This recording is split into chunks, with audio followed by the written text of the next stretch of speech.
इधर उधर भटकते फिरते हैं, एक स्थान से दूसरे स्थान पर, कभी किसी फकीर के पास, कभी किसी दरगाह पर, कभी किसी संत के पास, कभी किसी संत के पास,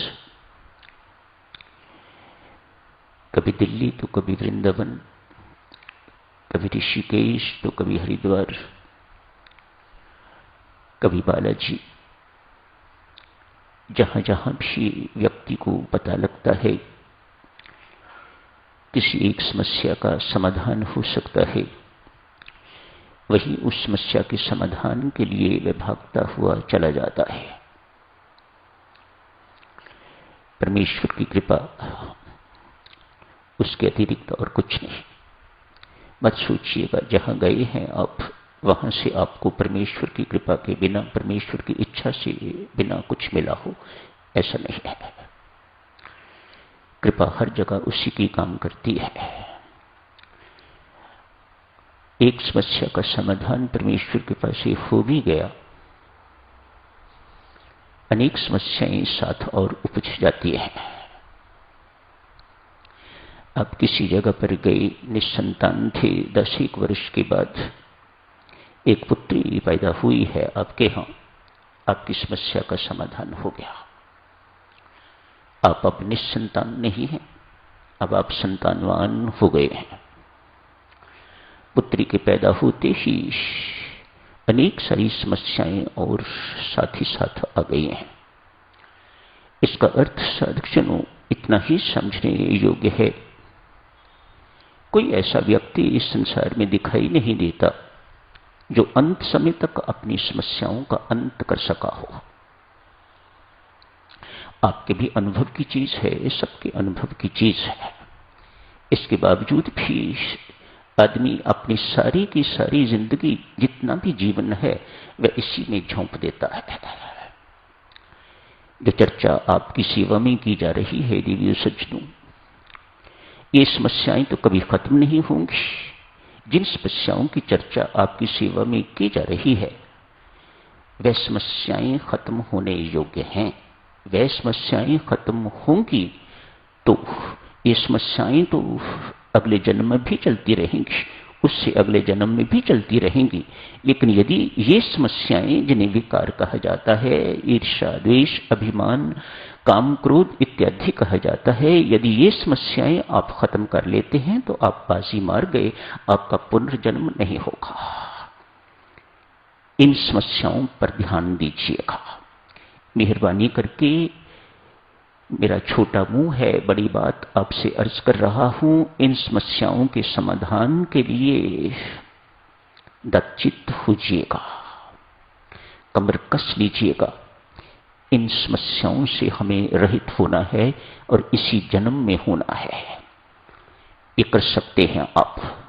उन समस्याओं का समाधान एक जन्म में संभव नहीं है, लेकिन इस समस्या का, ये जो महानतम समस्या है, इस समस्या का समाधान एक जन्म में हो सकता है यदि आप ठीक दिशा में चलते रहते हैं।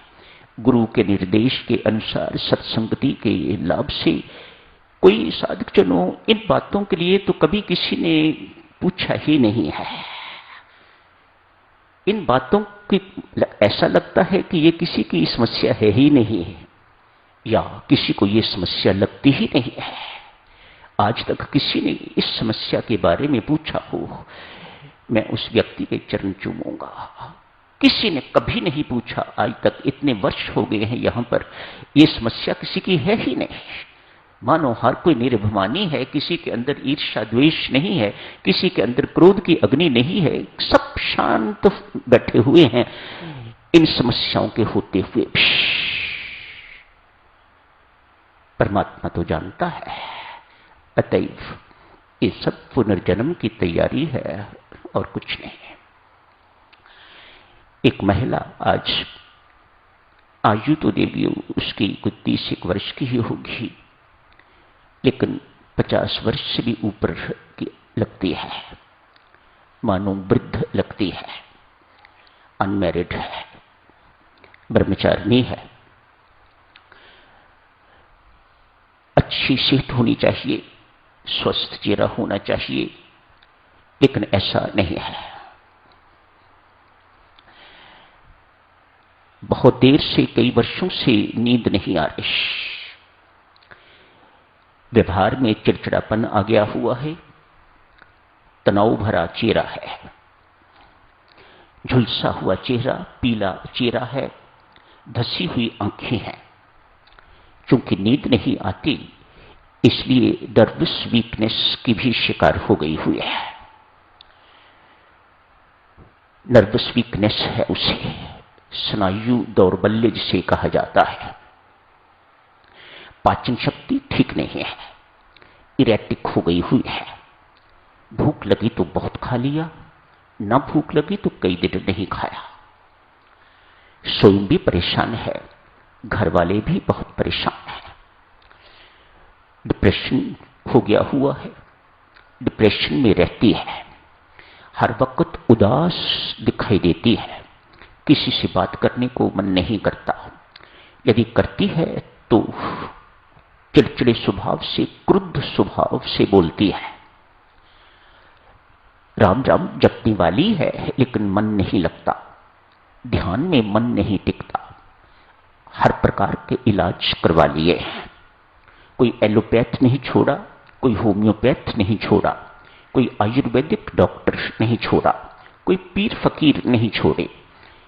टोटे टूने टोटके जो करते हैं, तंत्र मंत्र करने वाले जो लोग हैं, उनसे भी कंसल्ट किया गया है, किसी से कोई फायदा नहीं हुआ।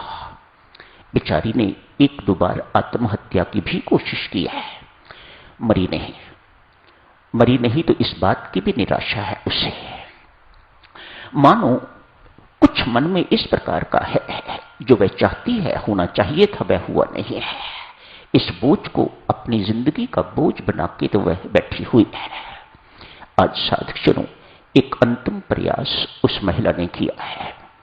आजकल पॉली क्लिनिक्स हैं, मल्टी स्पेशलिटी क्लिनिक्स। कई लोगों को उसके रोग का पता है, बेचारी जगह जगह भटक रही है, लेकिन कहीं से कोई फायदा नहीं हुआ।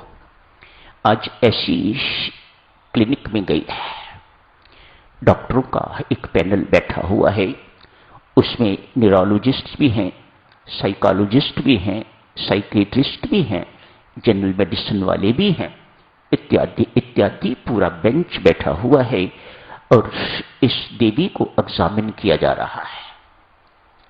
एग्जामिन करने के बाद देवियों सज्जनों, जो उन्होंने निष्कर्ष निकाला, जो उनकी डायग्नोसिस है, वह देखिएगा।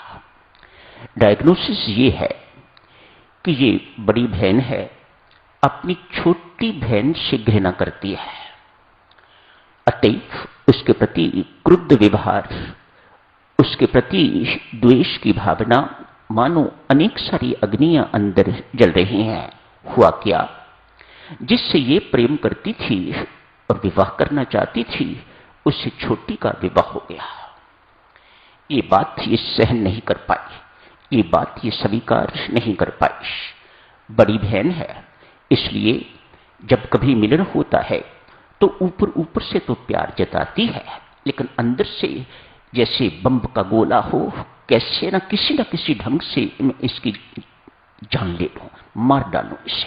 अंदर से अंदर घृणा की आग, उसके अंदर द्वेष की आग उसके अंदर भड़क रही है, ज्वाला भड़क रही है उसके अंदर। ये डायग्नोसिस इन्होंने, डॉक्टरों ने दी थी।